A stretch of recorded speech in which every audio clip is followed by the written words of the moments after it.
Assalamualaikum warahmatullahi wabarakatuh. Jumpa lagi bersama saya Adi di channel Ngulik Sejarah. Dan pada video kali ini saya akan kembali lagi membacakan suatu kisah misteri. Kali ini berjudul tentang sebuah kisah tentang kamar kakek. Yuk, daripada kita lama-lama, daripada kita penasaran bagaimana kisahnya, mari kita langsung saja menuju ke ceritanya. Perhatikan baik-baik karena ceritanya akan segera saya mulai.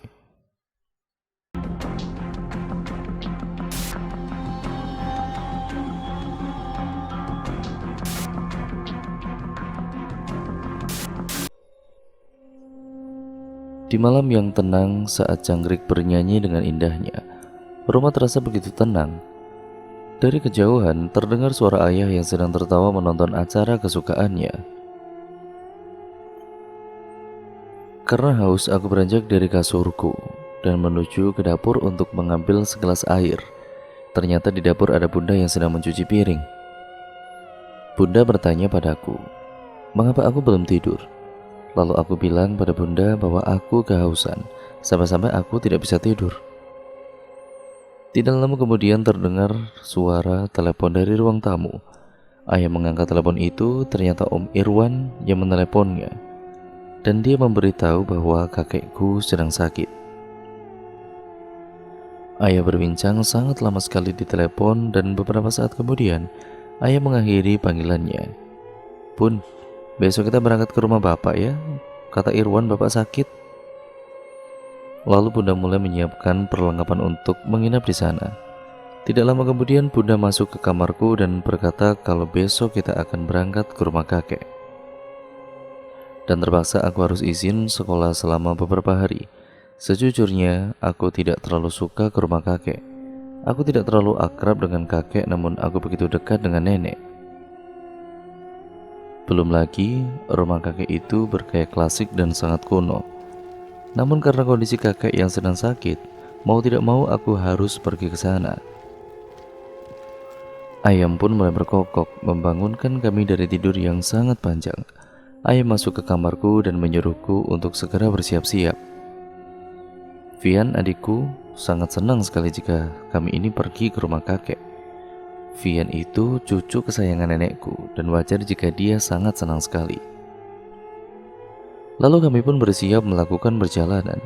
Ayah mulai memasukkan barang-barang kami ke mobil dan kami pun mulai perjalanan. Perjalanan kami tidak terlalu jauh, 2 jam kemudian kami pun sampai di rumah kakek. Kami disambut dengan nenek yang datang dengan penuh kebahagiaan. Ya, nenek kemudian menciumi cucunya dengan sangat senangnya. Lalu masuklah kami ke dalam rumah dan kami pun melihat kakek yang sedang tertidur di sofa. Di sebelahnya ada Om Irwan dan juga Tante Dela yang berdiri untuk menyambut kami. Dan kami pun mendekat pada kakek dan mencium tangannya. Entah kenapa aku merasa biasa saja dan tidak ada rasa khawatir sedikit pun. Dan ayah pun memulai pembicaraan.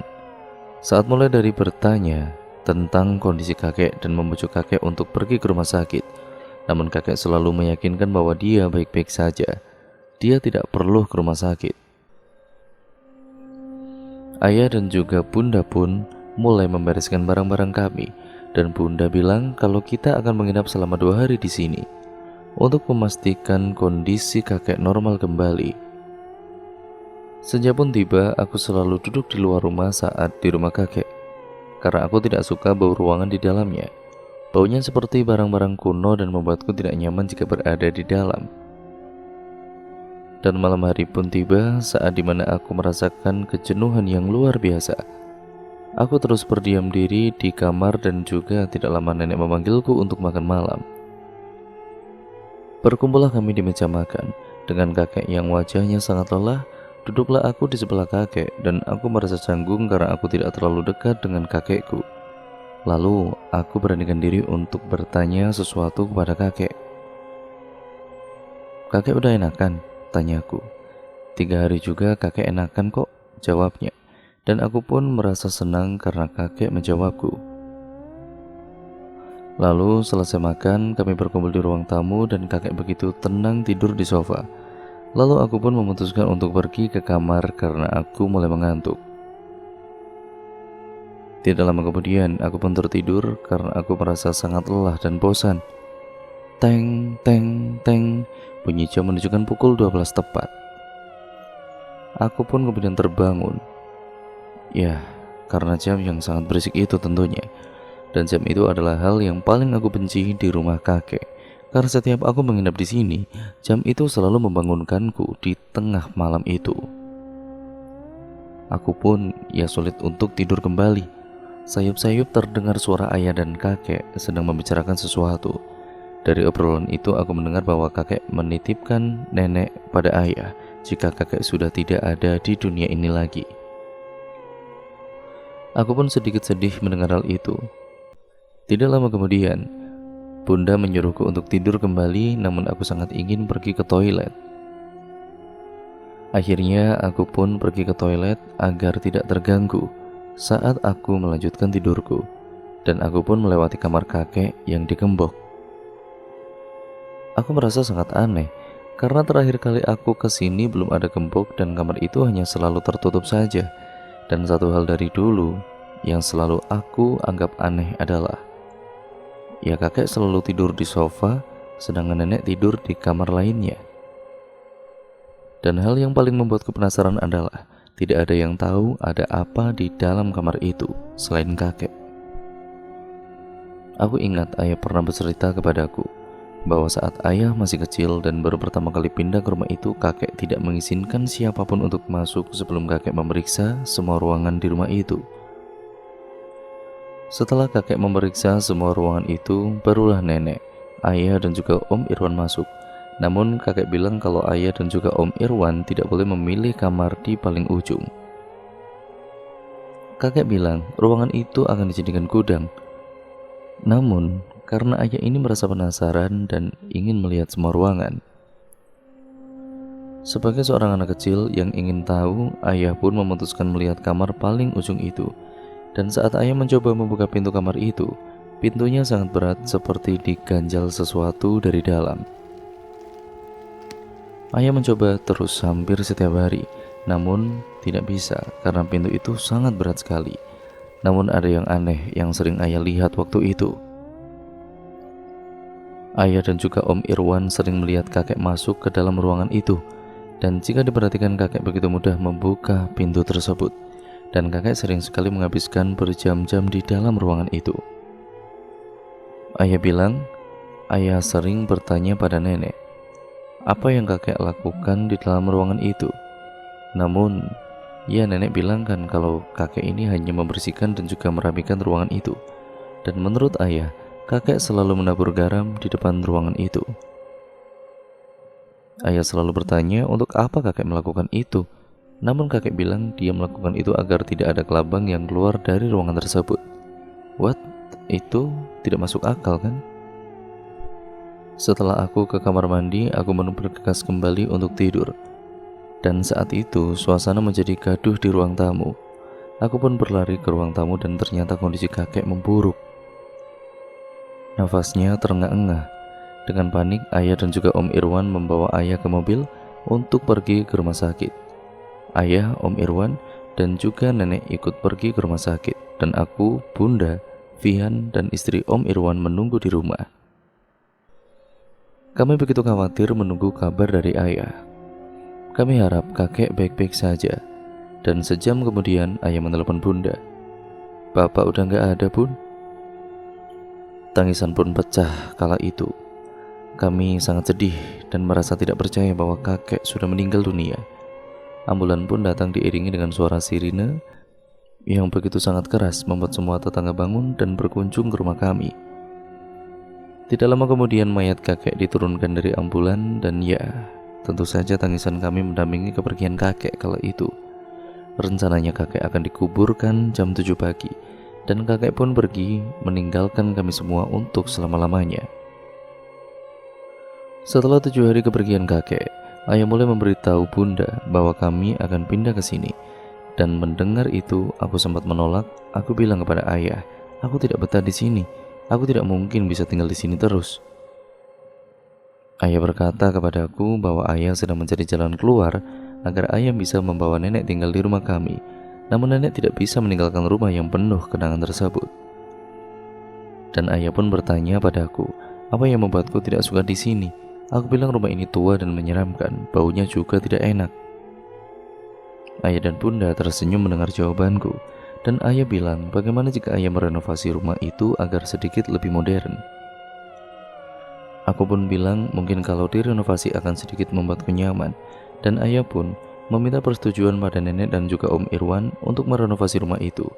Mereka pun setuju dan rencananya renovasi akan dilakukan 3 hari yang akan datang.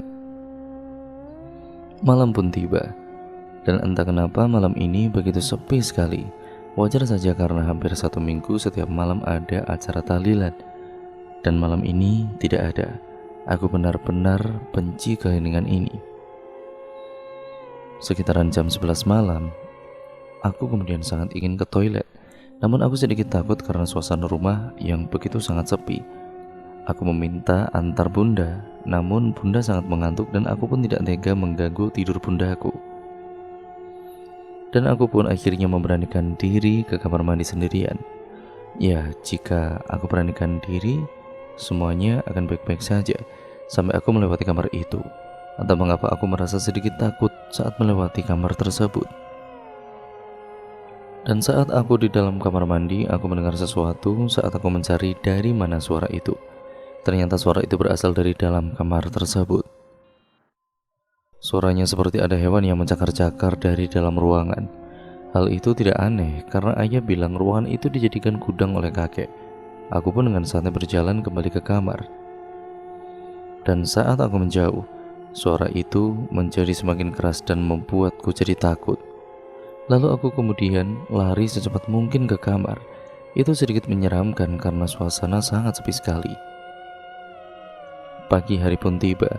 Ayah bersiap-siap untuk pergi bekerja dan aku pun bersiap-siap pergi ke sekolah. Saat sarapan, ayah membicarakan tentang kamar itu.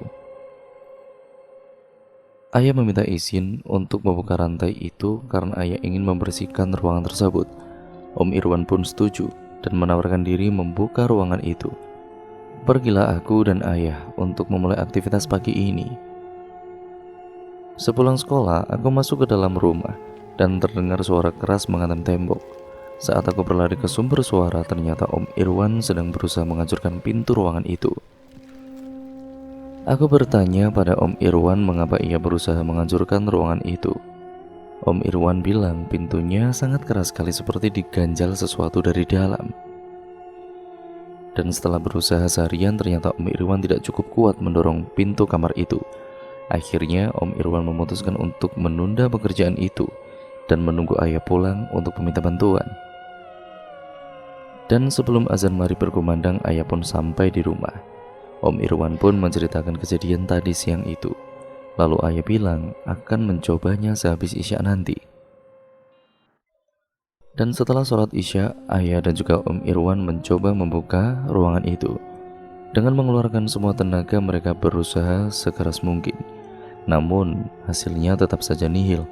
Menurut ayah, ada lemari besar yang menghalangi pintu tersebut. Akhirnya, tibalah di hari renovasi yang ayah janjikan. Orang-orang mulai datang dan mendengarkan instruksi ayah itu. Dan ayah pun meminta kepada mereka untuk membuka kamar di ujung terlebih dahulu. Mereka pun sangat kesulitan padahal ada 8 orang di sana. Karena begitu sangat sulit, akhirnya seorang kepala bangunan berinisiatif membawa gergaji mesin untuk menghancurkan pintu tersebut. Ayah pun ya setuju. Mulailah mereka menyalakan gergaji mesin dan mulai menghancurkan pintu tersebut.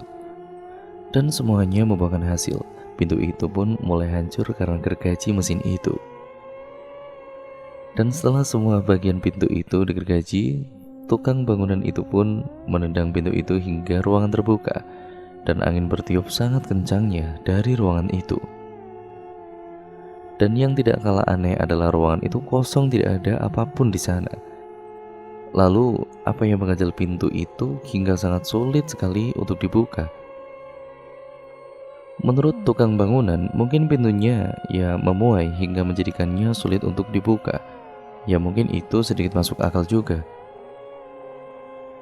Saat aku ke toilet, aku melewati ruangan itu. Aku melihat bahwa ruangan itu sangat pengap karena tidak ada jendela satupun.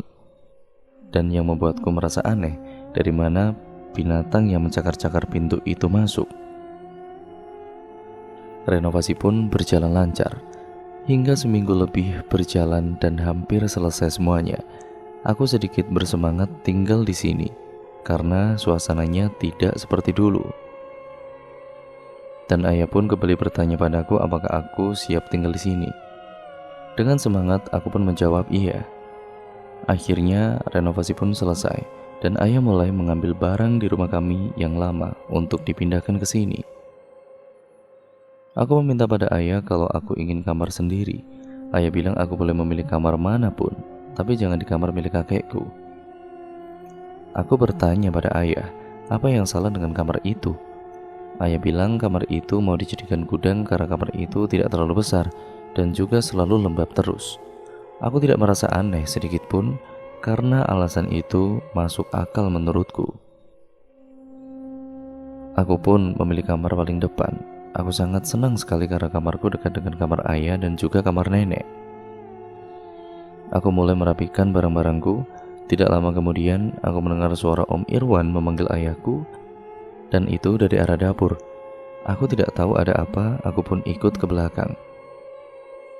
Ternyata Om Irwan kesulitan untuk membuka kamar kakek itu, padahal kamar itu kan tidak pernah dikunci semenjak renovasi beberapa hari yang lalu. Ayah dan juga Om Irwan berusaha sekuat mungkin untuk mendorong pintu itu, namun pintu itu begitu sangat keras. Ayah pun memutuskan untuk memanggil tukang pintu. Karena hari sudah cukup gelap, sudah cukup malam juga, tukang pintu itu pun dijadwalkan akan datang besok siang. Jam pun kemudian menunjukkan pukul 22:40. Tiba-tiba terdengar suara bunda memanggil-manggil ayah dengan kerasnya dari arah belakang. Dan dengan sigap kami semua menuju ke arah bunda. Saat kami melihat bunda, bunda sedang menghadap kamar itu. Saat ayah, nenek dan juga Om Irwan bertanya apa yang terjadi, bunda bilang suruh mendengarkan kamar itu. Ada suara seperti sesuatu mencakar-cakar pintu dari dalam. Nenek khawatir ada hewan yang terjebak di dalam ruangan itu. Namun ayah menyuruh semua tenang karena besok tukang pintu akan datang. Akhirnya kami pun kembali ke kamar dan bersiap-siap untuk tidur kembali. Saat malam semakin larut, entah kenapa aku benar-benar tidak bisa tidur. Suara cakaran itu semakin besar dan benar-benar mengganggu sekali. Tidak lama kemudian adikku Vian menangis, dan aku benar-benar kesal akan hal itu. Aku benar-benar tidak bisa tidur sedikit pun. Aku pun bergegas ke kamar bunda, dan di situ bunda sedang menenangkan Vian, begitupun ayah. Vian terus menangis dan akhirnya bunda membawa Vian ke ruang tamu. Dan saat di ruang tamu, Vian tetap menangis dan menunjuk ke arah pintu. Dia ingin keluar rumah, namun bunda tidak menuruti kemauannya karena larut malam. Vian terus menangis dan beberapa jam kemudian akhirnya dia tertidur. Jam pun sudah menunjukkan pukul 3 pagi. Aku pun akhirnya bisa menutup mataku. Saat aku terbangun ternyata sudah pagi dan terdengar suara gaduh mesin. Saat aku melihatnya, ternyata tukang pintu sedang mencoba menghancurkan pintu tersebut. Aku bertanya kepada ayah, kenapa harus dihancurkan? Ayah bilang pintunya tidak bisa dibuka. Menurut tukang pintu itu, pintu memuai akibat kondisi di dalam sangat lembab, dan akhirnya pintu pun bisa terbuka. Dan pada saat itu ada hal aneh yang dirasakan hampir oleh semua orang di sana. Angin keluar dari ruangan. Yang membuat hal itu aneh, itu karena tidak ada satupun jendela ataupun ventilasi di dalam ruangan. Lantas dari mana angin itu berhembus? Dan yang kami kira ada hewan yang terjebak di sana dan selalu mencakar-cakar pintu. Di ruangan itu tidak ada lubang atau apapun yang menjadi akses binatang untuk masuk. Lalu apa yang mencakar-cakar pintu itu? Akhirnya ayah memutuskan untuk tidak memasang pintu pada kamar itu karena khawatir pintu itu akan memuai dan tidak bisa dibuka lagi. Malam pun tiba. Om Irwan dan juga Tante Della harus pergi ke Bandung karena orang tua Tante Della sedang sakit dan rumah terasa begitu sepi dari biasanya. Dan sehabis sholat maghrib, nenek terlihat sedang menyiapkan makan malam bersama bunda dan tidak lama kemudian, Vian menangis dengan kerasnya. Kami pun semua menuju ke arah Vian di ruang tamu. Dia menangis begitu keras saat kami melihatnya. Dia sedang duduk di sofa. Saat ditanya, dia bilang dia tidak ingin duduk di pangku. Di pangku? Oleh siapa? Bunda menanyakan, dipangku oleh siapa?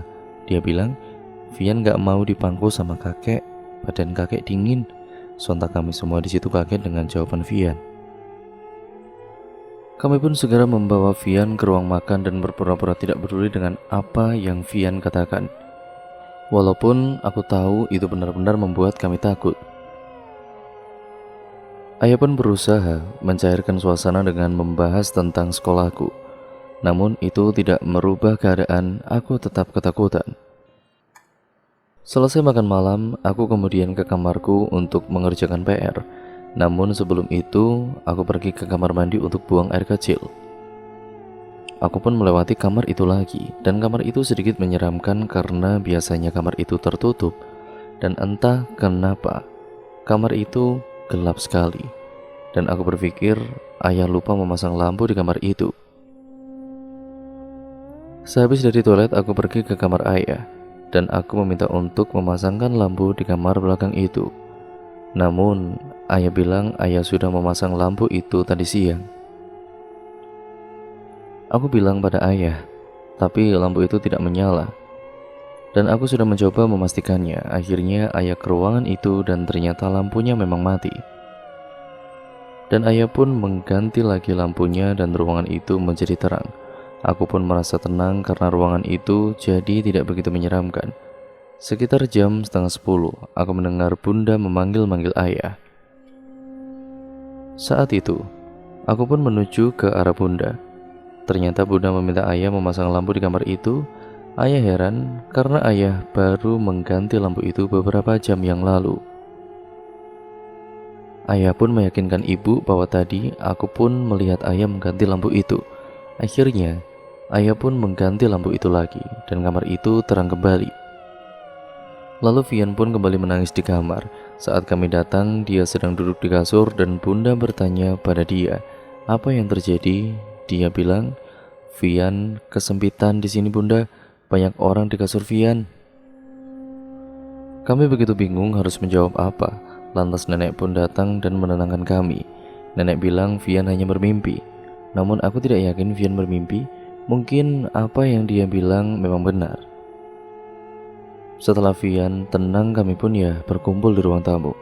Sesaat kemudian kami mendengar suara benda jatuh dan asalnya dari dapur. Bunda memastikan ada apa di dapur.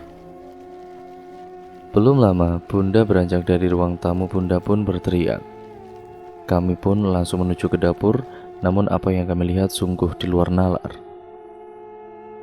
Sesosok wanita tua bungkuk menatap kami dari arah dapur. Tidak lama kemudian lampu dapur mati dan yang terlihat hanyalah sesosok wanita bermata merah.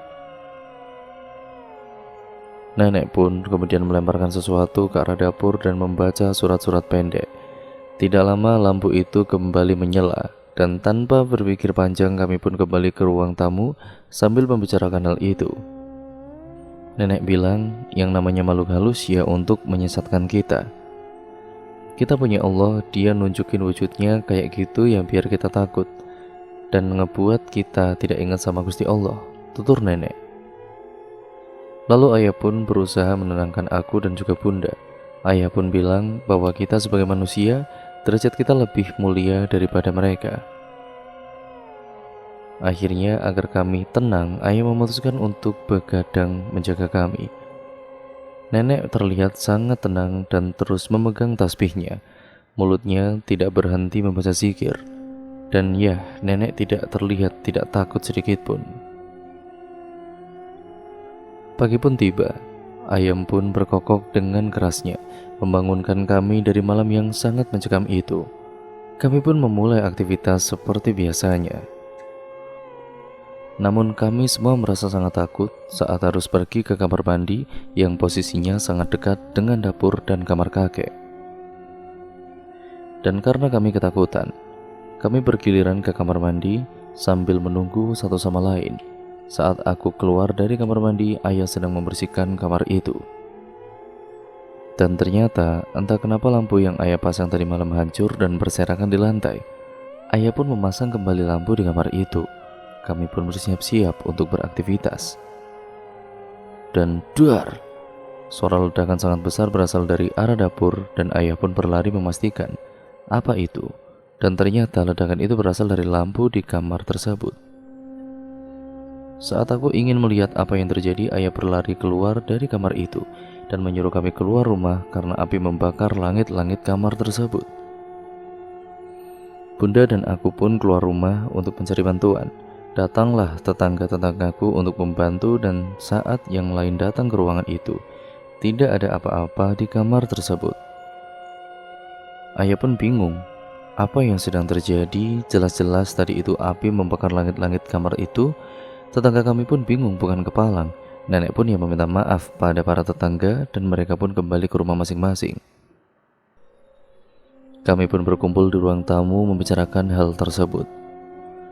Ayah yang mulai merasa sangat bingung, tidak tahu harus mengatakan apa. Nenek pun menenangkan kami. Tenang nak, ibu pun takut. Apa kita pindah saja? Kita jual saja rumah ini? Ayah meminta waktu untuk mencari solusinya. Tidak lama kemudian, seseorang mengetuk pintu. Ternyata Pak RT datang mengunjungi kami. Pak RT banyak memberikan arahan tentang rencana yang akan dilakukan untuk keamanan warga sekitar, dan Pak RT pun memberitahukan sesuatu. Bu, maaf ya Bu, saya dapat laporan dari warga. Ya mohon maaf, kalau bisa di malam hari jangan terlalu gaduh, karena para warga terganggu dengan keramaian di rumah ibu dan juga bapak. Dan kami pun bingung dengan pernyataan Pak RT. Kami memberitahu Pak RT bahwa rumah kami selalu sepi. Nenek memberitahu Pak RT bahwa hanya ada 5 orang di rumah ini. Mereka pun tidak pernah melakukan aktivitas berlebihan di malam hari. Pak RT bilang dia tidak tahu menahu masalah itu. Dia hanya menerima laporan dari warga. Tidak lama kemudian Pak RT pun pamit pulang. Kami kembali dibuat pusing oleh hal itu. Dan dengan matang-matang bahwa kami akan tinggal sementara di rumah kami yang dulu. Kami jadwalkan akan berangkat besok dan nenek pun diminta ayah untuk merapikan pakaiannya. Dan saat makan malam tiba, nenek dan juga bunda menyiapkan makan malam. Ayah pun tertidur di ruang tamu karena kelelahan memikirkan hal-hal yang terjadi pada kami. Setelah siap, tiba-tiba lampu mati dan nenek berusaha memanggil ayah untuk menyalakan listrik. Beranjaklah ayah dari ruang tamu. Dan pada saat listrik itu dinyalakan, bunda berteriak. Kami pun menuju ke ruang makan dan betapa kagetnya kami semua. Makanan di meja makan berantakan, semua berceceran di lantai. Dan kobaran api muncul kembali dari kamar kakek. Kami pun panik, namun nenek menyuruh kami tenang dan menyuruh kami keluar. Sesaat sebelum kami keluar, banyak suara tawa terdengar dari penjuru rumah. Karena takut, aku dan juga Vian memeluk bunda. Nenek melantunkan ayat suci dan ayah berusaha memadamkan api di kamar itu. Sesaat kemudian, azan Isya pun berkumandang. Dan suara tawa itu hilang, api pun padam tiba-tiba. Ayah yakin ada yang tidak beres di dalam rumah ini. Bunda menangis, begitu juga aku dan juga Vian, kami ketakutan. Dan akhirnya, nenek bilang pada ayah kita harus keluar dari rumah ini sekarang juga. Tanpa pikir panjang lagi, kami pun langsung menyiapkan barang-barang dan segera bergegas pergi dari rumah itu. Perjalanan begitu panjang, sepanjang jalan aku terus memikirkan kejadian di luar nalar ini. Nenek pun tadinya sangat kuat dan berani, terlihat sangat lelah dan juga takut. Beberapa jam kemudian kami sampai di rumahku. Karena sangat lelah, aku pun berencana untuk langsung tidur. Dan saat kami keluar dari mobil, kami ada di depan rumah nenek. Bah, kami semua yang bertanya-tanya pada ayah kenapa ayah kembali lagi ke sini. Bunda pun mulai berteriak dan tetangga kami pun berdatangan. Mereka bertanya apa yang terjadi. Ayah mulai menceritakan apa yang terjadi sebenarnya. Beberapa tetanggaku bilang mereka melihat keluargaku naik mobil itu, namun mobil itu hanya diam dan tidak bergerak. Jadi jika disimpulkan, ya mereka melihat kami hanya menaiki mobil itu tanpa menjalankannya. Ya Tuhan, nenek mulai menangis dan meminta tolong pada warga sekitar Kami tidak mau masuk ke dalam rumah lagi karena kami ketakutan. Lalu tetangga kami menawarkan kami untuk menginap di rumahnya. Tanpa pikir panjang, kami pun menerima tawaran itu. Tetangga kami itu bernama Pak Rusdi. Dia tinggal dengan anak sematawayangnya, istrinya sudah lama meninggal karena sakit. Pak Rusdi mulai bertanya sebenarnya apa yang terjadi pada kami. Ayah pun mulai menceritakan apa yang terjadi pada kami. Pak Rusdi pun mendengarkan semua yang terjadi pada kami. Lalu Pak Rusdi pun menceritakan bahwa dia pun merasa aneh pada rumah yang kami tempati. Menurut Pak Rusdi, setiap ia pulang dari kantornya, dia sering melihat ada banyak sekali orang yang masuk ke rumahnya kami. Dan hampir setiap malam Pak Rusdi tidak bisa tidur karena rumah kami sangat berisik sekali. Seperti banyak orang yang sedang berpesta di rumah itu, dan selalu terdengar suara benturan pintu yang sangat keras hingga Pak Rusdi melaporkan masalah itu pada PRT. Ayah yang berusaha menjelaskan pada Pak Rusdi bahwa di rumah itu cuma ada 5 orang. Dan kalaupun memang benar, ya itu juga mustahil kan kami membuat kegaduhan yang sampai mengganggu para tetangga. Pak Rusdi pun percaya pada kami dan dia pun mulai merasa kalau rumah kami memang tidak normal. Pak Rusdi menyarankan agar kami sabar dan selalu ingat pada Yang Maha Kuasa. Dan hari pun mulai malam, kami pun mulai tertidur di dalam satu kamar yang lumayan besar. Aku sangat ingin melupakan semuanya dan aku harap semua yang kujalani hanyalah mimpi, dan mulailah aku menutup mata. Pagi hari pun datang, aku mendengar ayam berkokok. Saat kubuka mata, kita semua terbangun di rumah kakek. Aku pun berteriak. Dan ayah, bunda, dan nenek pun akhirnya terbangun. Aku benar-benar histeris, semua benar-benar kebingungan. Bukankah kami semalam menginap di rumah Pak Rusdi? Tenang, tenang. Jangan panik, istighfar, sahut ayah. Nenek terus beristighfar, bunda terus menangis. Begitu juga Vian adikku. Setelah itu, untuk mencari tahu apa yang terjadi, nenek dan juga ayah pergi ke rumah untuk bertemu Pak Rusdi dan menanyakan apa yang terjadi. Mulailah ayah mengetuk pintu dan dibuka oleh seorang wanita. Permisi, saya mau ketemu sama Pak Rusdi. Bapak siapa? Sahut wanita itu. Semalam Pak Rusdi mengajak kami untuk menginap di rumahnya, tapi saat pagi kami kok sudah ada di rumah. Kami ingin bertemu dengan dia. Ayah mencoba menjelaskan. Pak, maaf, dari semalam saya di rumah sama ibu dan gak mungkin bapak menginap di sini tadi malam, sahut wanita itu. Tolong kamu panggilkan dulu Pak Rusdi, dia yang tahu semuanya. Tapi Pak, maaf sebelumnya, kita bicarakan dulu di dalam. Wanita itu mengajak ayah untuk duduk dan tenang. Kamu bisa panggilkan Pak Rusdi sekarang, ayah meminta. Pak, sebelumnya dari mana bapak tahu tentang ayah saya? Maksud kamu apa? Saya lagi urgent nih. Tolong saya ini harus bicara sama Pak Rusdi sekarang juga, jawab ayah.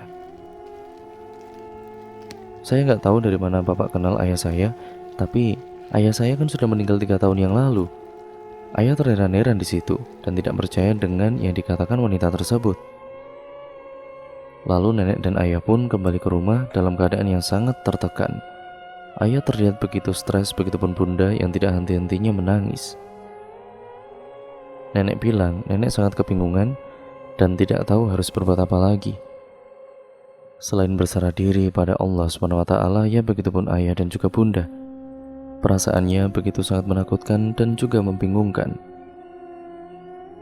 Setelah kejadian itu, kami berusaha menjalani hidup normal dan mencoba melupakan apa yang terjadi.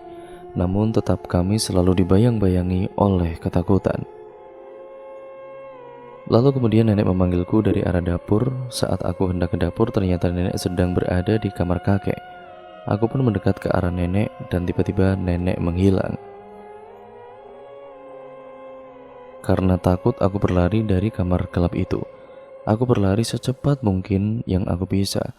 Namun, entah kenapa, aku seperti berlari di tempat yang sangat luas. Dan untuk mencapai pintu kamar itu rasanya sangat sulit sekali. Aku terus berlari dan lari. Namun tetap saja, lalu aku mulai berteriak dan meminta tolong dan ada jawaban dari belakangku. Mau kemana? Saat ku tengok ada sepasang mata berwarna merah menatapku, dan ku dengar banyak tawa di sekelilingku. Ya, di sekeliling ruangan itu juga. Aku berlari dan berlari. Akhirnya aku bisa keluar dari ruangan tersebut. Nenek dan juga ayah datang mendengar teriakanku. Aku begitu syok dan tidak bisa berkata apa-apa. Ayah membawaku dan juga menenangkanku. Tidak lama kami semua mendengar suara tawa yang sangat-sangat menyeramkan, dan ayah pun menyuruh kami semua untuk keluar dari rumah itu. Sesamanya di luar, bunda menangis sekeras-kerasnya, dan hal lainnya yang membuat kami aneh adalah kondisi saat itu yang penuh dengan kabut. Ayah meminta bantuan, namun tidak ada satupun orang yang datang. Beberapa saat kemudian, ada yang datang dari kejauhan dan membuka pintu gerbang, dan yang datang itu adalah kakek. Kami begitu ketakutan dan bingung, mungkinkah itu adalah kakek? Nenek pun mendekat dan berusaha memeluk kakek, namun nenek tidak bisa menyentuh kakek. Tidak lama kemudian kakek meminta maaf karena kesalahan kakek, kami semua harus menderita. Ayah bertanya pada kakek apa yang sebenarnya sedang terjadi, dan kakek pun mulai menceritakan apa yang terjadi. Kakek bilang sekarang kami sedang terjebak di lingkaran iblis. Itu yang menyebabkan kami semua tidak dapat pergi kemana-mana, karena kakek bilang seharusnya jangan buka pintu itu. Kakek mulai memberitahu tentang kamar itu. Sebenarnya dulu saat kakek membeli rumah itu bekas tempat pesugihan. Dan karena harga rumahnya begitu murah, kakek mengambil resiko dan mencari cara agar keluarganya nyaman di rumah itu. Lalu kakek membuat perjanjian dengan iblis. Iblis itu berjanji tidak akan mengganggu keluarganya. Namun iblis itu meminta disiapkan ruangan khusus di mana mereka bisa berkumpul. Lalu kakek setuju dengan hal itu, dan iblis itu pun meminta agar saat kakek mati itu, nantinya kakek harus menjadi budak para iblis tersebut. Dan kakek pun akhirnya menyetujuinya. Namun kakek meminta lagi pada iblis itu, saat kakek mati nanti, iblis itu harus pergi dengan kakek setelah 40 hari kematiannya. Saat mendengar itu, nenek begitu terpukul dan menyalahkan kakek. Namun kakek bilang setelah 40 hari teror ini akan berakhir. Dan ayah pun bertanya bagaimana caranya agar kami semua bisa keluar dari lingkaran iblis ini. Kakek bilang kami harus melewati kamar itu. Jangan melihat ke belakang, jangan takut dengan apapun, dan terus berlari ke depan. Tidak lama ribuan mata merah muncul di balik kabut. Kakek pun menyuruh kami agar melakukannya sekarang. Pergi sekarang, ingat, jangan kalian berhenti dan jangan lihat ke belakang. Kakek pun menghilang dan tiba-tiba kabut menjadi hitam. Kami pun segera masuk ke dalam dan menuju kamar itu. Kami berlari secepat mungkin, dan saat kami menuju kamar ada banyak sosok tanpa kaki menunggu kami di depan. Ayah terus bilang pada kami kalau kami tidak boleh takut. Lalu kami saling berpegangan tangan. Ayah bilang, jangan lepas tangan, kalau kalian takut tutup mata kalian. Lalu mulailah kami berlari sambil terus berpegangan tangan. Aku benar-benar takut. Rasanya seperti mimpi, dan aku bisa mendengar ribuan suara tertawa sangat keras, membuat kami ingin berhenti. Namun ayah bilang jangan lepaskan tangan satu sama lain dan tetap tutup mata saja. Nenek terus bersikir dan ayah pun membaca surat-surat pendek. Dan entah kenapa mataku menjadi sangat berat, amat sangat berat. Aku terus berusaha tetap terjaga dan mencoba terus untuk tidak tertidur. Ya, karena aku benar-benar sangat melawan rasa kantukku ini. Dan aku pun membuka mataku. Saat kubuka mataku, aku berada di luar rumah. Banyak orang mengelilingiku, aku pun bangun. Dan orang sekelilingku memberiku air. Mereka bilang aku pingsan tidak sadarkan diri. Aku melihat sekelilingku ada Vian, ayah, nenek, dan bunda yang tertidur dikelilingi banyak orang. Tidak lama ayah bangun, lalu PRT menghampiri ayah. Bapak nggak apa-apa kan? Di mana anak dan juga istri saya? Tenang pak, semuanya selamat, jawab PRT. Lalu saat aku melihat rumah, ternyata orang-orang sedang berusaha memadamkan api yang sedang melahap rumah kami. Tidak lama kemudian, bunda, nenek, dan juga Vian sadar. Aku pun menuju ke arah ayah dan aku pun menangis karena takut. Ayah, Vania takut. Vania mimpi buruk. Itu bukan mimpi sayang. Yang penting kita udah keluar dari lingkaran iblis itu, jawab ayah. Dan ternyata yang terjadi bukanlah mimpi, kami benar-benar mengalaminya. Pak RT mulai menjelaskan kronologi terbakarnya rumah kami. Menurut Pak RT, api bersumber dari korsleting listrik di kamar. Saat itu api sudah lumayan besar dan saat berusaha mengevakuasi kami sudah ada di lantai. Menurut Pak RT, kami pingsan karena terlalu banyak menghirup asap itu. Aku beranjak dari duduk dan pergi ke arah nenek. Aku ingin memastikan bahwa yang aku alami benar-benar nyata. Nenek bilang semua sudah berakhir dan iblis itu sudah pergi bersama kakek. Setelah kejadian itu, ya, ayah memutuskan untuk tinggal di rumah lama kami. Tanpa pikir panjang, nenek ingin segera pergi secepat mungkin dari sana. Dan kami pun berusaha memulai semua dari awal dan berusaha melupakan semua yang terjadi di rumah kakek itu. Sampai saat ini aku masih merasa bahwa semuanya hanyalah mimpi. Bunda bilang, semua yang terjadi ada di dunia lain dan kita hanya perlu fokus menjalankan hidup kita di dunia nyata. Dan cerita pun akhirnya selesai sampai di sini ya teman-teman. Terima kasih untuk kalian semua yang sudah menyimak video kali ini dan cerita kali ini. Bagaimana menurut kalian cerita kali ini? Kalian bisa komen di bawah dan like, komen, dan share sebanyak-banyaknya. Karena itu membantu channel ini menjadi channel yang jauh lebih baik. Jangan lupa untuk kalian subscribe channel ini, nyalakan tombol lonceng notifikasinya agar kalian tidak ketinggalan video terbaru selanjutnya dari channel ini. Sekian dan terima kasih, kurang lebihnya mohon maaf ya teman-teman. Video ini saya akhiri, kurang lebihnya mohon maaf. Sekian, wassalamualaikum warahmatullahi wabarakatuh.